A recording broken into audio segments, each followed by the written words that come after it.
ఒక ఆరోపణ చేస్తున్నారు. 100% కరెక్ట్ అది. అతను ఇష్టం వచ్చినట్టు మాట్లాడాడు.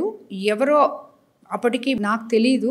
కార్యకర్తల్ని మేము చెప్పాము, వాళ్ళు ఆవేశపడుతుంటే మీరేమి ఇది చేయొద్దు, మాట్లాడితే మాట్లాడలే అని. కానీ కొంతమంది అభిమానులు ఎవరో ఏదో అక్కడికి వెళ్ళి గొడవ చేసినట్టున్నారు. వాళ్ళని కూడా మేము ఆపాము, వాళ్ళు వచ్చేసారు. తర్వాత అతనే పగలగొట్టుకొని అతనే ఇవన్నీ చేసుకొని సింపతి చేసుకోవడానికి ఇవన్నీ క్రియేట్ చేసుకున్నాడు అతను. అసలు ఇతన్ని చేపించాలనుకుంటే ఎలక్షన్ ముందే నా గురించి ఎన్నో మాట్లాడాడు. అధికారంలోకి వచ్చి 13 నెలలు అయింది.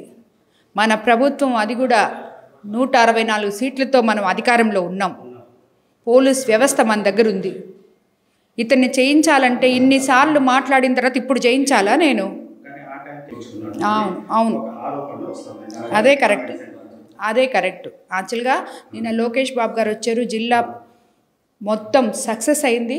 జిల్లా ప్రోగ్రాం అంతా మా దగ్గర కూడా వచ్చాడు. కుటుంబ సభ్యుల్లాగా ఇక్కడ ఉన్నారు, మా బిడ్డలాగా వెళ్ళారు ఆయన. అటు వీళ్ళు డైవర్షన్ పాలిటిక్స్, వీళ్ళందరూ ఒక గేమ్ ప్లే చేస్తున్నారు డైవర్షన్ పాలిటిక్స్ చేయడానికి.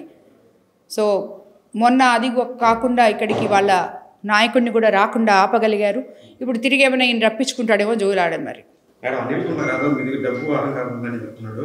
తర్వాత మీకు కేసు కట్టాలి మీ మీద అని చెప్పాడు.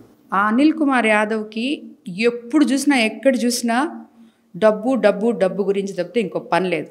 అతను అనుకుంటున్నాడు అతను ఏదో అడుక్కొని తినేవాడిలాగా. అతను దోచినంత డబ్బు ఎవరూ దొయలేదు వైఎస్ఆర్సీపీ గవర్నమెంట్లో.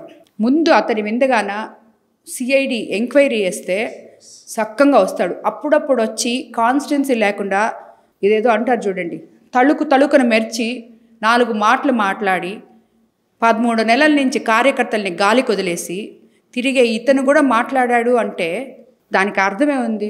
అసలు అది ప్రసన్న కుమార్ రెడ్డి మాట్లాడింది తీసుకుపోయి వాళ్ళ భార్యకి వాళ్ళ అమ్మకి చూపిమ్మనండి అనిల్ కుమార్ యాదవ్ని. వాళ్ళు కానీ ఇతన్ని చంపలు వాయించకపోతే దాని తర్వాత ప్రసన్నకి సపోర్ట్ చేయమనండి.